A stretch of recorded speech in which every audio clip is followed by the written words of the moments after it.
ಹಾಕ್ತೀನಿ white board ಅಲ್ಲಿ ರಾಪಿಡೋ ಮಾಡಂಗಿಲ್ಲ. ಏನಕ್ಕೆ ಮಾಡ್ತಾ ಇದ್ಯಾ? ಏನ್ ಸಾರಿ ಆಲ್ಫಾ ಸಾಹೇಬ್ರು ಆದೇಶ ಇದೆ ಜೊಮ್ಯಾಟೊ ಸ್ವಿಗ್ಗಿ ಕಡೆ ಹಿಡಿದಿ ಅಂತ ಹಿಡಿದ್ಬಿಟ್ಟು ಪ್ರಾಬ್ಲಮ್ ಆಗಿದೆ ಅಂತ ಹಿಡಿತಿದ್ದಾರೆ ಸರ್.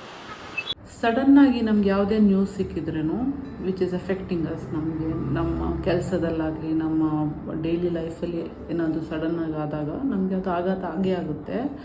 ನಮಗೆ ನಮ್ಮ ಜೀವನದಲ್ಲಿ ಮಾಡುವಂಥ ಡೈಲಿ ಕೆಲಸ ಅದೇ ಇಲ್ಲದೆ ಇದ್ದಾಗ ನಮಗೆ ಏನು ಮಾಡಬೇಕು ಅಂತ ತೋಚಲ್ಲ. ನಮ್ಮ ಮನಸ್ಸು ಎಲ್ಲೆಲ್ಲೋ ಓಡುತ್ತೆ, ಏನೇನೋ ಮಾಡಬೇಕು ಅನಿಸುತ್ತೆ, ಸಿಟ್ಟು ಬರುತ್ತೆ, ನಿದ್ದೆ ಬರಲ್ಲ, ಕುಡಿಬೇಕು ಅನಿಸುತ್ತೆ, ಇನ್ನೊಬ್ಬರು ನುಡಿಬೇಕು ಅನಿಸುತ್ತೆ, ಗಲಾಟೆ ಮಾಡಬೇಕು ಅನಿಸುತ್ತೆ. ನಮಗೆ ಯಾವ ರೀತಿ ರಿಯಾಕ್ಟ್ ಮಾಡಬೇಕು, ರೆಸ್ಪಾಂಡ್ ಮಾಡಬೇಕು ಅಂತ ಗೊತ್ತಾಗಲ್ಲ.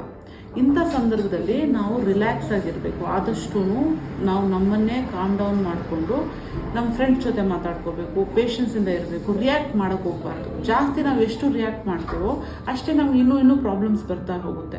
ನಾವೊಂದು ಎಲ್ಲರೂ ಸೇರಿ ಒಂದು ಚೆನ್ನಾಗಿರೋ ಒಂದು ಡಿಸಿಷನ್ ಮಾಡಬೇಕು, ಪೇಷನ್ಸಿಂದ ವೆಯ್ಟ್ ಮಾಡಬೇಕು. ಗೌರ್ಮೆಂಟ್ ಏನು ಡಿಸಿಷನ್ ಮಾಡ್ತಾರೆ, ಅಲ್ಲ ನೀವು ಅದು as A group as A union ಏನು ಡಿಸಿಷನ್ ಮಾಡ್ತೀರಾ, ಇದಕ್ಕೆಲ್ಲೊಂದು ಸಮಾಧಾನವಾಗಿ ನೀವು ಥಿಂಕ್ ಮಾಡಿ ಆ್ಯಕ್ಟ್ ಮಾಡಬೇಕು, ರಿಯಾಕ್ಟ್ ಮಾಡಬಾರ್ದು.